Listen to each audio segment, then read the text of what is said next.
رانا صاحب، چونکہ دو میرے پروگرام میں دونوں رانا صاحبان ہیں، رانا احسان صاحب آپ سے میرا سوال ہے، اتنی جو منطق کی بات ہے یہ شہباز رانا صاحب کو آپ سمجھا نہیں پا رہے، آپ کی حکومت سمجھا نہیں پا رہی ہے، تو عام عوام کو کیا سمجھ میں آئے گی کہ بھائی اس کی قیمت کیوں بڑھ رہی ہے؟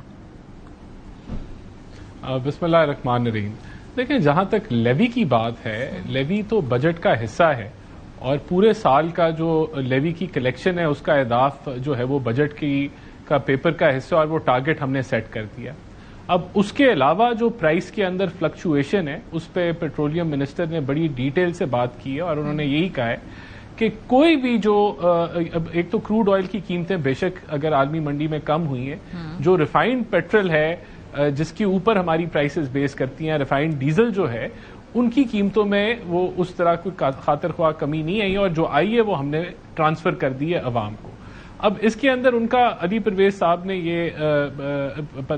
کہا ہے اور بالکل اس کے اوپر سٹینڈ کر رہے ہیں کہ جو ریلیف ہمیں عالمی منڈی میں لیوی کے علاوہ اور جو کسٹم ڈیوٹیز کے علاوہ جو پرائس اور جو مارجنز ہیں اس کے علاوہ جو ریمیننگ جو اماؤنٹ ہے اس کو بالکل ہم جو ایک ٹرانسپیرنٹ میکنزم ہے جو ہفتہ وار جس کے تحت پرائسز ریوائز ہوتی ہیں اس کے تحت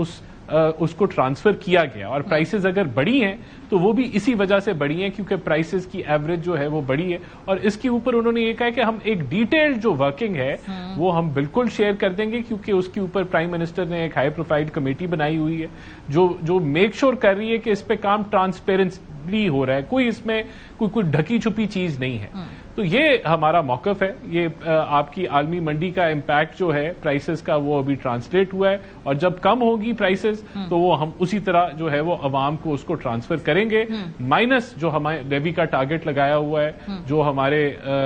کسٹم ڈیوٹیز ہیں اور جو کاربن لیوی جو ہے وہ لگا ہوا ہے. اس کے علاوہ دیکھیں لیکن رانا صاحب ایک بڑا اور اہم اینگل ہے جو مفتاح اسماعیل صاحب بھی کہہ رہے ہیں، وہ یہ ہے کہ بھی جو آئل کمپنیاں ہیں ان کے منافع کو بھی آپ لوگ مقدم رکھ رہے ہیں تاکہ ان کو زیادہ ڈز نہ پڑے، ان کے جو کارپوریٹس ہیں اس پہ فرق نہ پڑے، ان کو کوشچن دینے کے لیے آپ یہ قیمتیں بڑھا.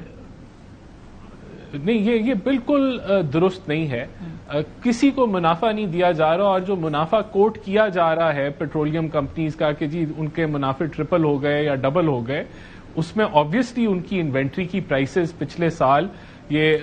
30 جون تک بڑھتی رہی ہیں اور انہوں نے منافع اپنی انوینٹری پہ کیا ہوگا یا جو بھی وجوہات ہوں گی. یہ جو کوارٹر ہے اس کے اندر اب آبویسلی اب پرائسز گر رہی ہیں تو یہ جو اگلے جو 2 کوارٹرز ہیں وہ اس میں ہمیں نظر آ جائے گا کہ ان کے منافع کہاں گئے، ان کو انوینٹری پہ لاس ہوگا. تو جو اگر انہوں نے گین کیا ہے وہ ریورس ہو جائے گا. کوئی بینیفٹ نہیں دیا جا رہا. یہ پیٹرولیم منسٹر نے کیٹیگورکلی کہا ہے کہ ہم پرائسز کو بالکل ٹرانسفر کر رہے ہیں ٹو دا کنزیومر. اگر کم ہوتی ہیں تو کم کرتے ہیں، اگر بڑھتی ہیں تو ہم بڑھا دیتے ہیں اور یہ ہفتہ وار ٹرانسپیرنٹ طریقے سے ہو رہی ہے اور یہ اس کی ورکنگ بھی جلد جو ہے وہ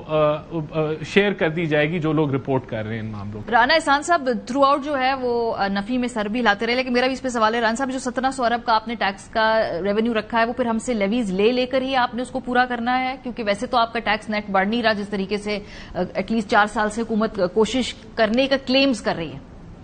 دیکھیں، سب سے پہلے تو میں ڈیزل کے حوالے سے کہ لوکلی ڈیزل 70% ریفائن ہوتا ہے تو اس کی قیمت کم ہونی چاہیے انٹرنیشنل سے. یہ جو موقف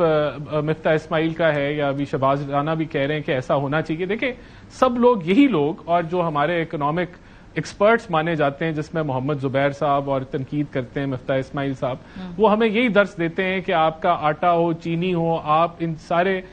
چیزوں کو ڈی ریگولیٹ کریں اور آپ انٹرنیشنل پرائسز پہ آ جائیں، اوپن ایکسپورٹ ہو. اور یہاں وہ اپنی لاجک کیونکہ سیاسی بیان بازی کرنی ہے تو وہ چینج کر لیتے ہیں کہ جو ڈی ریگولیٹڈ سیکٹر ہے پیٹرولیم کا اس کو آپ ریگولیٹ کرنا شروع کر دیں اور پرائسز ڈومیسٹک اور انٹرنیشنل میں فرق ڈال دیں. تو جو ادارہ آپ نے فائنلی اس میں کوئی ڈی ریگولیشن ہے اور مزید ہونی چاہیے اس کو آپ ریورسل کی طرف یہ کہہ رہے ہیں کہ لے جائیں تاکہ اس کی گروتھ ہیمپر ہو. تو یہ میں اس لاجک سے بلیو نہیں کرتا. اگر آپ نے ایک سیکٹر کو ڈی ریگولیٹ کیا ہوا تو let it be. Price fluctuations ہوتی ہیں، یہ ایک وار سیناریو ہے، لیکن لانگ ٹرم میں اس کے بینیفٹ یہی ہے کہ یہ ڈی ریگولیٹڈ رہیں. جو پرائسز ہیں یہ انٹرنیشنل